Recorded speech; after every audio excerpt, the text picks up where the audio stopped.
नमस्कार दोस्तों, स्वागत है आपका मेरे चैनल पे। दोस्तों, जैसा कि आप जानते हैं कि इंडिया और चाइना के बीच में तनाव चल रहा है और दोनों तरफ से ही भारी डिप्लॉयमेंट हो रही है बॉर्डर के ऊपर।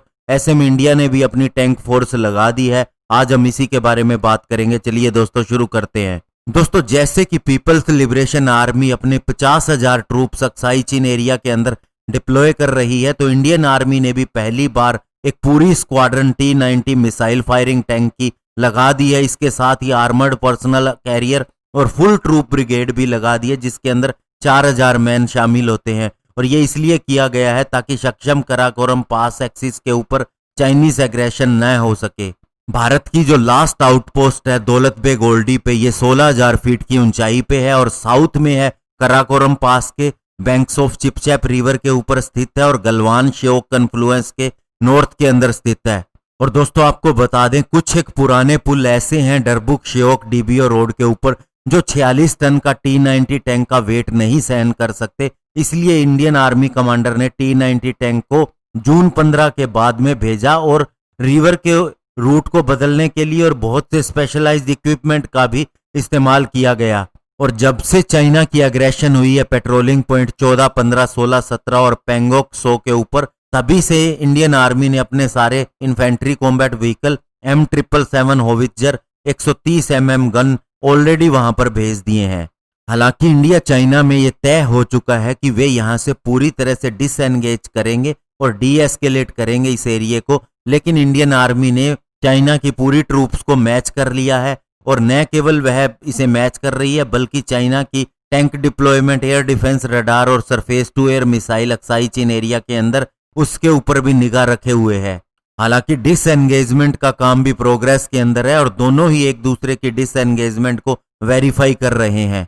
और टैंक इसलिए लगाए गए हैं ताकि अगर कोई सडन मूवमेंट होती है चाइना की तो उसे रोका जा सके।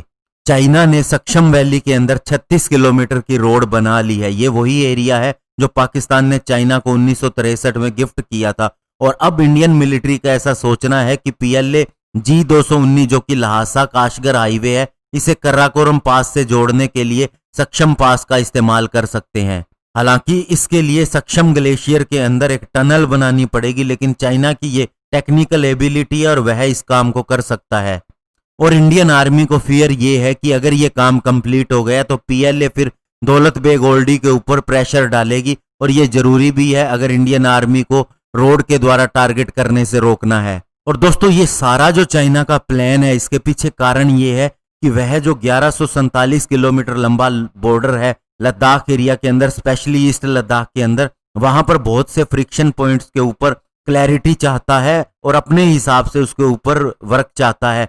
और 1960 का जो मैप उसने दिया था उसी को अब वह क्लेम करना चाहता है। हालांकि जब उसने ये कोशिश की तो 16 बिहार के रेजिमेंट ने उसकी 3 mechanised infantry of Xinjiang military को जून 15 को जवाब दे दिया। और लार्जर प्लान जो है वो G219 हाईवे को G314 जो कि काशगर इस्लामाबाद कराकोरम हाईवे है उससे जोड़ने का है, ताकि एक कराकोरम सक्षम पास एक्सिस इनका समय भी बचा सके और डिस्टेंस भी बचा सके।